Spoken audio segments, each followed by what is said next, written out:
and I would also be made bankrupt with him, or I jump. And I jumped and I took a leap into the unknown, a leap of faith, as they call it. And once you leap, the net will appear. I needed a bank loan to start up with. The house had already been mortgaged to the limit to buy into the equity, and many creditors at our door. You wonder, as we said earlier, who would actually give you a loan. However, I found one very nice, kind bank manager at the HSBC did just that. I went to him, I put my case to him, and I was barely in my late 20s with two very young children at the time. And he could see I wouldn't take no as an answer. I put my case to him, and before I knew it, at that time, as I say, at that time, I didn't know I knew who I was, but I just didn't know what I would become. He saw the potential, and look back now and I think, well, why would he have done that and taken a chance?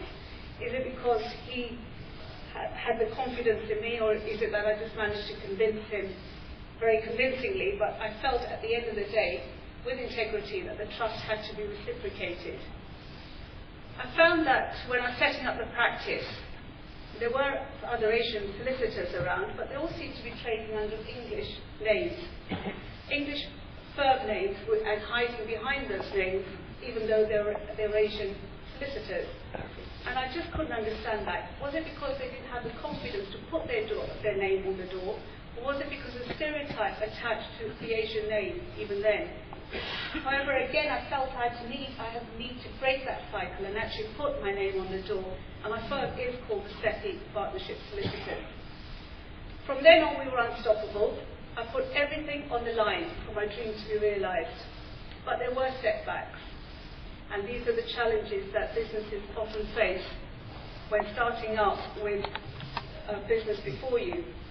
One sunny day, I was closing the office. My nanny came to drop the children at the office, and I saw from my office window two men coming towards that £75,000 Mercedes sitting outside, and I watched one of them go to the car, open it with his own keys. My children and I just went rushing out. I couldn't actually understand what he was doing. And as we went out, another man came towards me and he gave me a brown envelope. I opened it, and it was to say that the men were actually repossessing that car, as my former partner had never paid a penny on the finance. And it was a realization. I looked at my children, they asked 100 questions, thinking the men were stealing the car. And I turned around to them and said, no dear, I've just sold it to them. I turned around, cried, and then rang my husband for a lift. The lesson I learned was one of humiliation. Perseverance is not always easy.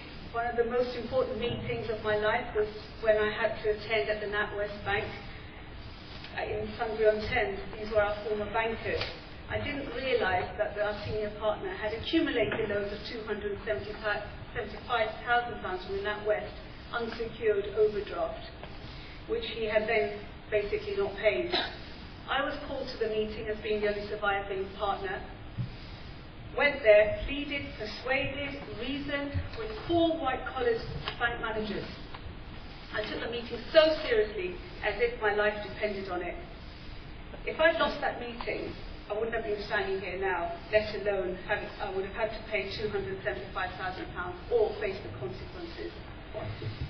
As a result of the meeting, 2 weeks later, I got a letter to say waive the debt totally. The stranglehold had been loosened. I could now devote my energies to my dreams.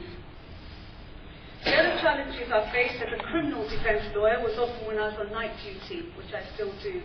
And as a duty solicitor, I have to attend at police stations to defend murderers, rapists, and the like. In the early years, I would go there and find a very cold reception from the police officers, the jailers, and even the defendants I'd go to defend. Once, when I challenged the police, he openly said to me that he found women in criminal profession to be occupational hazards and should stick to office-based jobs like family law. Appearing at court used to be a similar story. However, things are moving slowly with the judiciary. And only is it in the last 5 years that we begin to see more Asian women in court generally. It is still a very gradual process.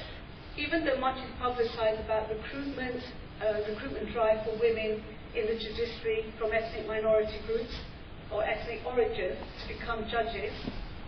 In my view, on the bottom line, in the grassroots, it is not an easy task. It is really still who you know.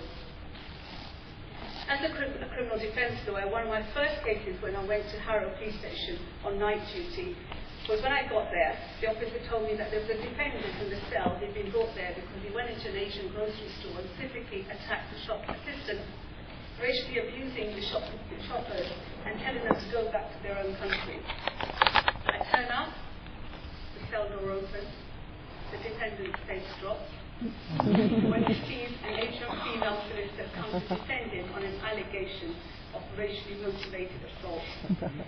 Having to overcome many hurdles then, I still find myself very much in that situation from time to time, even now. But it's only with the benefit of experience I can see the lighter side of the whole situation, and I often recommend counselling. Through perseverance and determination came the success of the practice. Second partnership solicitors grew and at one time grew to having a state agency and 2 solicitors' practices. However, I still found when I went to business meetings, I could count the number of women in a room compared to men. And they're always introduced as the partner of so-and-so, and it's an experience I think we've all shared. We as businesswomen have to work so much harder, and being an Asian businesswoman, it just increases the work.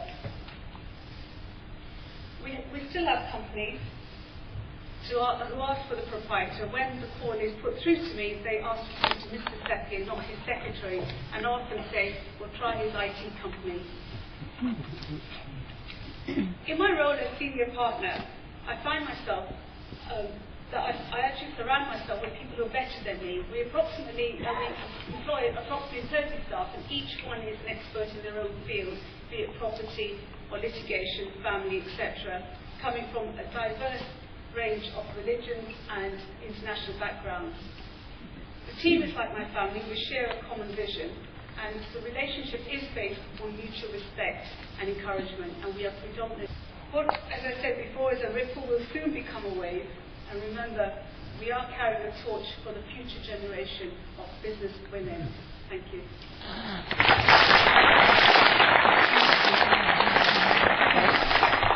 As I said, my son was 2.5, my daughter was 6 months old when I started the Sethi Partnership, so I was very much trying to juggle. Early years was with employing nannies and nurseries and the such like. The only saving grace was I used to leave the office at 6 like any other member of staff, so it wasn't a sacrifice that only I was making. Most women who are working do have that work-life balance. And also, in addition to that, I'd say is that you have to have the support of your partner, and my husband has always been there 100%, as I have. There's very much a partnership at home as well. Peter, finally. Wishing to do business as opposed to some other career. Can I start with Ritu on that one? Yes, very much so.